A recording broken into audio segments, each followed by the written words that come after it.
وعلیکم ورحمۃ اللہ وبرکاتہ۔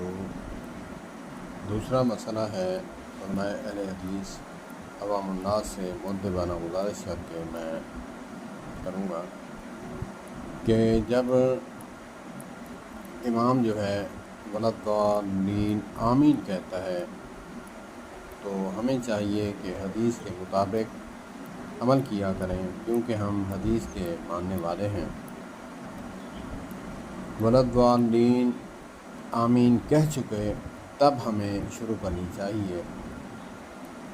اکثریت جو ہے امام سے سبقت لے جاتے ہیں، جس طرح حدیث پاک میں ہے کہ امام سے پہل کرنے والا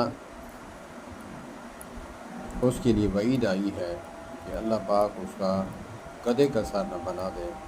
تو اس کے ضمن میں ہمیں بھی چاہیے کہ ہم جیسے ہم امام رکوع میں جاتا ہے تو بعد میں جاتے ہیں، اور سجدہ کرتا ہے امام تو ہم بعد میں جاتے ہیں، بے عینی اسی طرح جب سورہ فاتحہ پڑھ لے وَلَضَّالِّينَ پڑھیں اور پھر آمین کہے آمین امام، تو پھر ہمیں کہنا چاہیے مقتدی کو۔